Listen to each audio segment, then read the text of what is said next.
नमस्कार दोस्तों, मैं प्रकाश ब्यानी। अपने इस YouTube चैनल पर मैं आपको भारतीय उद्योगपतियों से मिलवाऊंगा, पर प्लीज इसके पहले मुझे जाने। मैंने भारतीय स्टेट बैंक और भास्कर ग्रुप में नौकरी की है। पिछले 10 सालों से मैं फ्रीलांस लेखन कर रहा हूं। कॉर्पोरेट वर्ल्ड पर मेरी 1 दर्जन से ज्यादा पुस्तकें प्रकाशित हुई है, जैसे शून्य से शिखर, लोकल से ग्लोबल, जी वित्त मंत्री जी, द बॉस, महिला उद्यमी आदि। विभिन्न समाचार पत्रों में भी मैं नियमित रूप से लेखन करता हूँ। भारतीय उद्योगपतियों की इस वीडियो श्रृंखला की शुरुआत में धीरू भाई से कर रहा हूँ। धीरू भाई क्यों? भारतीय उद्योग जगत के पितामह जमशेद जी टाटा या मारवाड़ी उद्यमशीलता के शीर्ष पुरुष जीडी बिरला क्यों नहीं?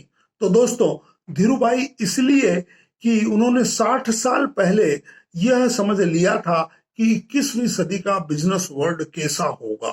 यही नहीं, उन्होंने तब जो बिजनेस मंत्र बताए उनका आज के उद्योगपति अनुसरण कर रहे हैं। जरा धीरू भाई के दौर की भी कल्पना करें। हमारे देश में तब अमीरों को कर चोर, मुनाफाखोर, गरीबों का शोषण करने वाला मानते थे। धीरू भाई ने कहा था कि विचित्र है भारत और उससे भी ज्यादा विचित्र है भारतवासी। दिवाली पर दिए जलाते हैं, माँ लक्ष्मी की प्रतीक्षा करते हैं और धनोपार्जन करना बुराई मानते हैं। जो देश धन कमाने वालों को कोसता है वह दरिद्री में जीता है। यही हुआ दोस्तों, देश निर्धन होता गया। आज धीरू भाई जहां भी होंगे खुश होंगे कि उनकी तरह हम सब भारतीयों ने मान लिया है कि अमीरी मानवाधिकार है, पर पैसा उपहार में नहीं मिलता। पैसा कमाने के लिए जोखिम उठाना पड़ती है, मेहनत करना पड़ती है। तो दोस्तों, अब आप धीरू भाई से रूबरू हो इसके पहले एक और आग्रह। आपको यह रिलीज अच्छी और उपयोगी लगे तो अपने मित्र परिजनों, खासकर युवा पीढ़ी के साथ शेयर करें। कृपया मेरे इस चैनल को सब्सक्राइब करना भी ना भूलें, ताकि मेरे नजरिए से आप भारतीय उद्योग जगत का कल, आज और कल जाने। तो आइए अब धीरू भाई की बात करते हैं। दोस्तों, देश में कई सफल उद्योगपति हैं, पर धीरू भाई अमीर या गरीब सबको अपने लगते हैं। धीरू भाई में ऐसी क्या खूबी थी? तो इसका जवाब है दोस्तों, नाम धीरू, जन्म निर्धन परिवार, शिक्षा मात्र मैट्रिक, पहला रोजगार 300 रुपए की नौकरी, पहली चाह गरीबी से मुक्ति और पहली उपलब्धि खूब धनोपार्जन। जरा एक और बात पर गौर करें। आर्थिक प्रतिबंधों के दौर में निजी उद्योगों को हतोत्साहित करने वाले नियम कानूनों को धीरू भाई ने सरेआम नकारा। धनोपार्जन के अपने लक्ष्य में उन्हें कोई बाधा मंजूर नहीं थी। वे मानते थे कि कारोबार पर प्रतिबंध देश की अर्थव्यवस्था के हित में नहीं है, और वे सही भी थे दोस्तों। जिन नियम कानूनों का धीरू भाई ने कभी उल्लंघन किया था, नियंत्रण मुक्ति के बाद सरकार ने उन्हें मान्य किया। अब आइए धीरू भाई के अंतर मन में झांके। धीरू भाई में गजब की इच्छा शक्ति थी। उन्होंने भीष्म पितामह की तरह इच्छा मृत्यु को वर्ण किया। ब्रेन हेमरेज के दूसरे अटैक के बाद पूरे एक पखवाड़े तक बाणों की सैया यानी जीवन रक्षक उपकरणों पर तब तक वे लेटे रहे जब तक उन्हें यह विश्वास नहीं हो गया कि वे रहे या न रहे, रिलायंस रहेगा। मित्रों, धीरू भाई जैसा रोमांचक और कर्मशील जीवन बिरलों को मिलता है। सौराष्ट्र गांव के चोरवाड़ के एक निर्धन शिक्षक के यहाँ जन्मे थे धीरू भाई। अभावों में लालन पालन हुआ। देश विदेश के हजारों एमबीए, एमटेक, सीए, आर्किटेक्ट व आईआईटीएंस को नौकरी देने वाले धीरू भाई को मात्र मैट्रिक तक की शिक्षा मिली थी, वह भी गांव के साधारण स्कूल से। 17 वर्ष की कच्ची उम्र में अपने बड़े भाई रमणीक भाई के बुलावे पर वे अदन पहुंच गए और वहां 300 रुपए महीने की नौकरी की। दिन भर की कड़ी मेहनत के बाद देर रात तक पार्ट टाइम जॉब किया, पर वे जानते थे कि धन कमाना है तो नौकरी नहीं, अपना कारोबार करना पड़ेगा। यही हुआ। 9 वर्ष बाद 1958 में एक पुत्र को गोद में और एक को पत्नी की कोख में लेकर धीरूभाई मुंबई आ गए। रिलायंस कॉमर्शियल कॉरपोरेशन के नाम से यहाँ मस्जिद बंदर में उन्होंने एक ट्रेडिंग फर्म खोली। 15,000 रुपए नगद पूंजी, एक टेबल, 2 कुर्सी और एक कॉन्टेक्ट फोन के साथ वे खाड़ी देशों को मसाले व फैब्रिक्स निर्यात करने लगे। सन 1966 में उन्होंने अहमदाबाद के नजदीक नरोडा में एक छोटी सी टेक्सटाइल मिल लगाई। यहाँ वे कॉटन से सस्ता और टिकाऊ विकल्प पॉलिएस्टर बनाने लगे। विमल ब्रांड नेम से उनके पॉलिएस्टर बिकने भी लगे, पर बैंक ने कारोबार विस्तार के लिए कर्ज देने से आनाकानी की, तो नवंबर 1977 में रिलायंस का पब्लिक इशू लाकर धीरूभाई ने शेयर धारकों को अपना बिजनेस पार्टनर बना लिया। लाइजनिंग, लॉबिंग तथा मार्केटिंग में माहिर धीरूभाई ने 1.5 दशक में टेक्सटाइल उद्योग में 150 करोड़ रुपए टर्नओवर का कीर्तिमान बनाया। वे देश के सबसे बड़े पॉलिएस्टर मैन्युफैक्चरर और सबसे पहले निर्यातक बन गए। उन्होंने अपने शेयर धारकों को भी इतना रिटर्न दिया कि रिलायंस निवेशकों का डार्लिंग शेयर बन गया। बेचैन आत्मा थे धीरूभाई। पॉलिएस्टर मैन्युफैक्चरिंग करते हुए उन्होंने बैकवर्ड इंटीग्रेशन किया और जन्मी जामनगर में पेट्रो रिफाइनरी। बिजनेस इंडिया के businessman of the year award से नवाजे जाने पर अपनी इस रणनीति का उन्होंने बेहद रोचक अंदाज में खुलासा किया था।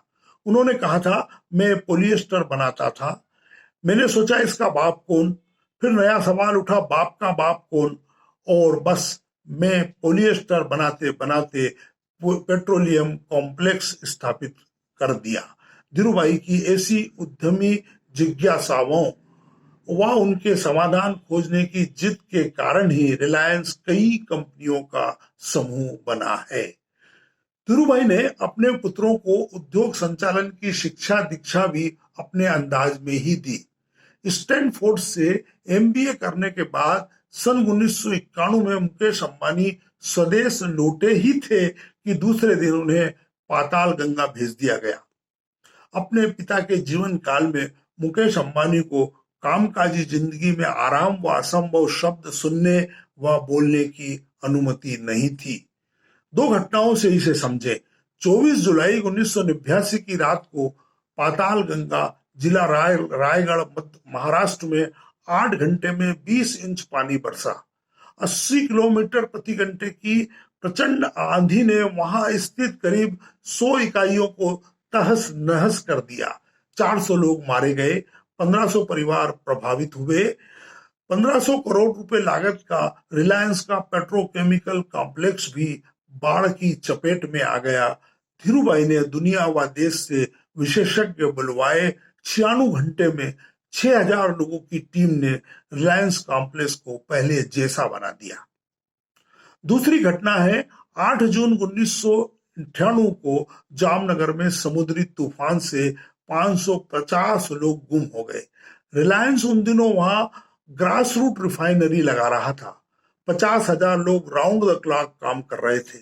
तूफान की खबर मिलते ही धीरूभाई ने मुकेश अंबानी के नेतृत्व में सेंट्रल कमांड बनाई। 15 दिन में पहले से ज्यादा 60,000 श्रमिक कर्मचारी काम पर लग गए। बड़ा सोचो व तेज चलो के इस मंत्र से ही रिलायंस ने तब दुनिया की सबसे बड़ी ग्रास रूट रिफाइनरी 36 माह में स्थापित की, जो लागत व समय दोनों मापदंडों पर एक विश्व रिकॉर्ड है। दोस्तों, धीरूभाई का दूसरा मंत्र था, मत सोचो कि सब कुछ तुम अकेले कर सकते हो। वे कहते थे कि दुनिया में बाथरूम ही अकेली ऐसी जगह है जहां तुम अकेले होते हो।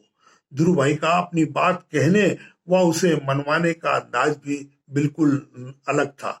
वे ना नहीं सुनते थे और ना नुकर पसंद नहीं करते थे, पर सबका ध्यान रखते थे। धीरू भाई से कभी एक पत्रकार ने पूछा, आपकी सफलता का राज क्या है? धीरू भाई ने सवाल का जवाब सवाल से दिया। पूछा, मेरे आगे पीछे दाएं बाएं क्या है? पत्रकार ने कहा, दीवार।